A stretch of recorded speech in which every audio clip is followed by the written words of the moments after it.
Mungkin berkaitan juga dengan outlook ya untuk pertumbuhan ekonomi Indonesia Ya. kuartal by kuartal di sisa tahun 2024 akan seperti apa. Tadi juga sempat di-mention sedikit begitu oleh Pak Ferry, akan ada pergantian pemerintahan juga, begitu di sini juga tadi tone yang didapat adalah kepastian berinvestasi ini akan lebih jelas begitu. Tapi apa yang menjadi concern tersendiri bagi Anda, utamanya juga dalam pergantian transisi di tahun 2024 ini untuk pemerintahan, Pak Heri?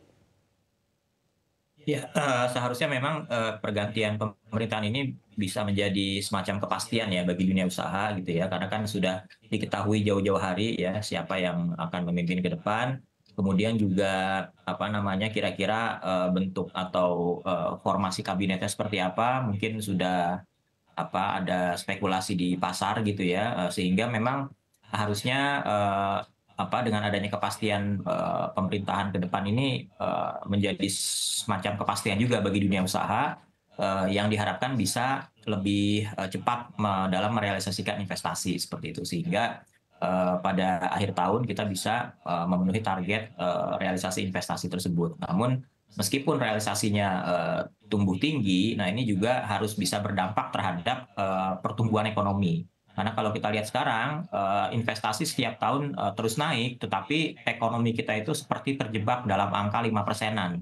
Nah ini yang juga harus dilihat lagi, kira-kira investasinya mengarah ke sektor-sektor apa, kemudian juga bagaimana setelah ada investasi tersebut realisasinya dalam hal pembentukan nilai tambahnya seperti apa. Nah, ini juga harus dilihat lagi seperti itu sehingga nanti ke depan investasi kita bukan hanya banyak tetapi juga berkualitas dan berdampak terhadap mempercepat akselerasi pertumbuhan ekonomi seperti itu. Kemudian kalau melihat outlook ke depan, jadi ya kita harus bisa menjaga pertumbuhan ekonomi di setiap triwulannya seperti itu karena kita harus benar-benar menciptakan ekonomi ini kan menuju ke arah rata-rata 6% 2025 sampai 2045 gitu ya. Maka tahun 2024 ini merupakan tahun di mana kita harusnya sudah bisa meninggalkan pertumbuhan ekonomi 5%-an seperti itu karena kita mau beranjak ke yang lebih tinggi lagi. Nah, bagaimana caranya? Yaitu bagaimana kita bisa menjaga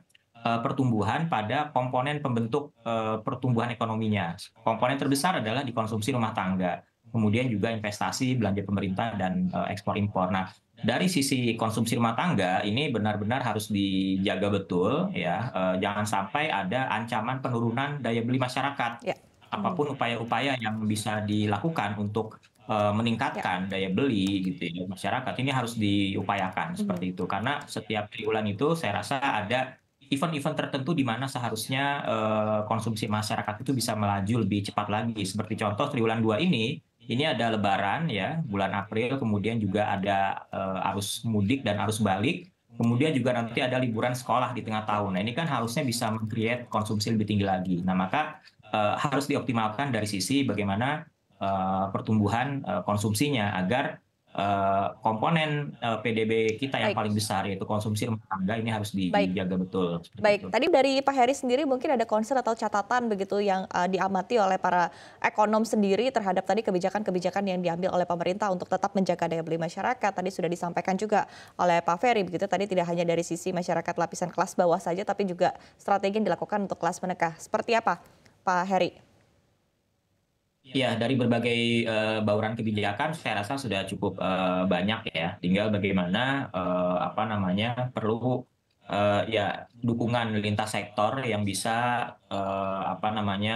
meningkatkan sisi produksi ya. Terutama kalau kita berbicara sektor primer, di situ ada katakanlah ada pertanian, ada pertambangan, ada pertanian pertambangan, kemudian sektor sekundernya ada industri manufaktur. Ini kan semuanya sebenarnya saling terkait ya seperti itu ya. Kalau misalnya dari sisi primernya agak lemah, nanti bagaimana bisa mensupport sisi sekunder, apalagi tersier seperti itu. Jadi semuanya ini perlu tumbuh secara beriringan. Nah, salah satu concernnya adalah ya tadi kalau misalnya sektor pertanian saat ini sedang negatif karena adanya pergeseran musim tanam sehingga musim panennya juga mundur, maka ke depan ini perlu diwaspadai lagi nih kalau ada dampak dari cuaca ekstrim yang bisa mengganggu siklus dari pola tanam dan musim panennya. Apakah Oke. dengan bantuan teknologi supaya kita bisa mengatasi persoalan-persoalan cuaca ekstrim yang mengancam pasokan produksi pertanian atau seperti apa? Tentu harus ada intervensi secara langsung yang pada intinya adalah